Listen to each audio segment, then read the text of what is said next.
There is a small group of developers on mobile that I consider to be the elite of the platform, and Arnold is one of them. If you look at the games that he has developed over time, he has made some absolute bangers, such as Card Thief and Card Crawl and Miracle Merchant, and he just doesn't miss. I love every one of his games, and I buy them outright before I even know what they are, and that's why I was really excited to get my hands on Card Crawl Adventure. Now let's get right into it.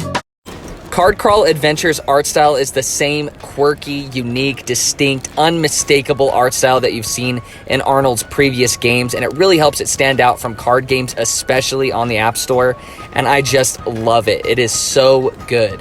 Now, its soundtrack is just as quirky and unique and wacky, and it's not repetitive. I feel like it adjusts well to the gameplay on screen, and it just really adds to the overall theme and the immersiveness of this game overall. When it comes to art style and sound design, this has the same exact high quality of Arnold's previous games, and that's amazing to witness.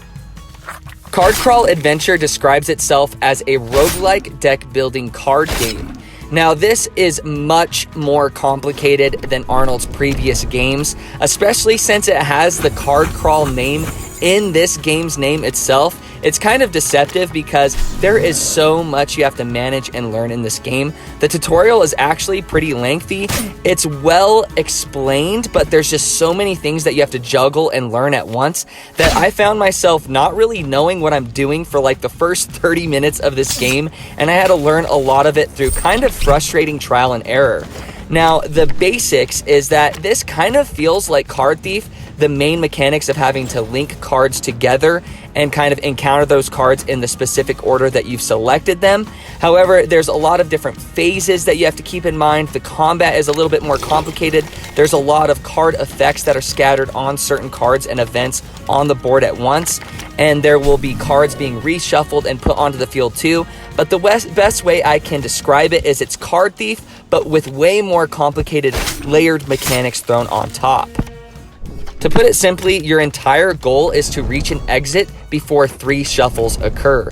And in order to do so, you have to kill a certain number of enemies and or a boss too in order to have the exit appear. And then you have to safely make it to the exit without dying.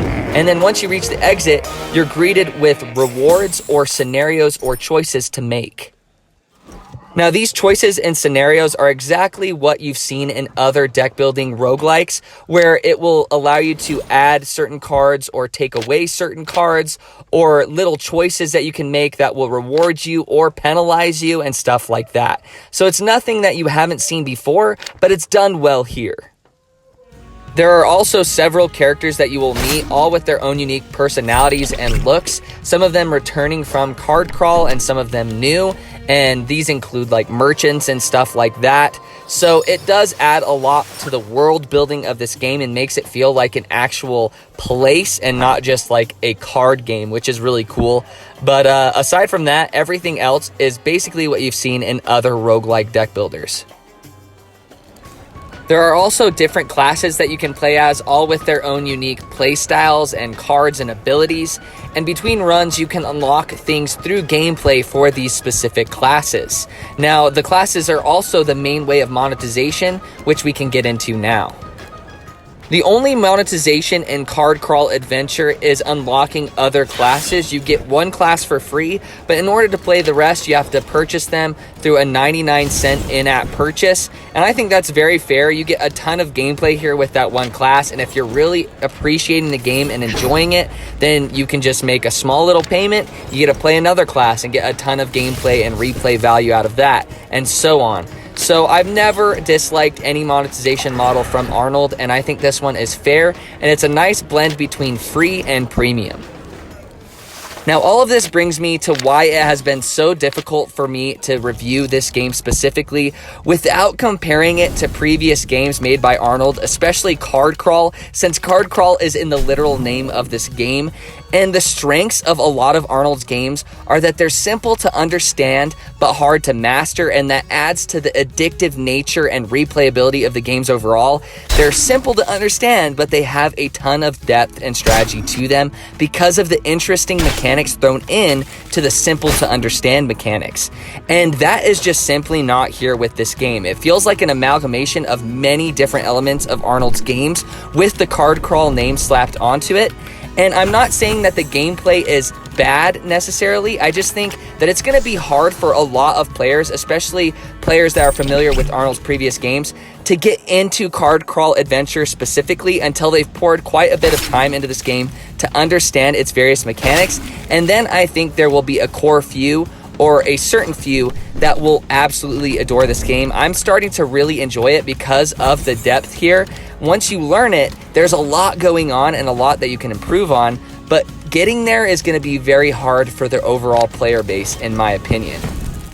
But at the end of the day, Card Crawl Adventure is a solid roguelike deck building card game that has a steeper learning curve than Card Crawl itself. But once you overcome it, there's a lot of depth and strategy and layers of mechanics to juggle that I feel a lot of players will enjoy and sink their teeth into after they put in the effort to get there. And that's the key.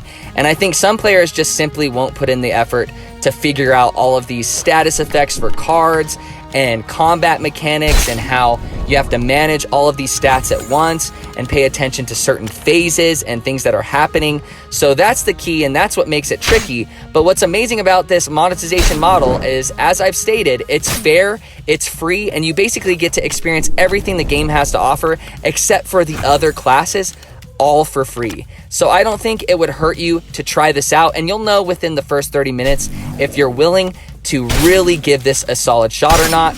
The link to the game is in the description down below.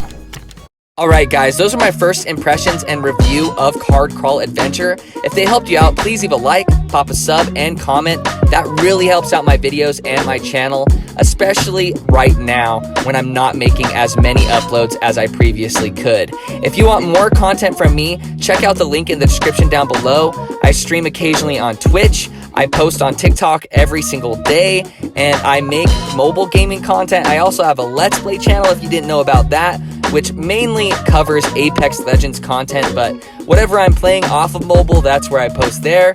But yeah, I appreciate you guys watching to the end of the video. I love you guys. I hope you guys are staying safe, and take it easy.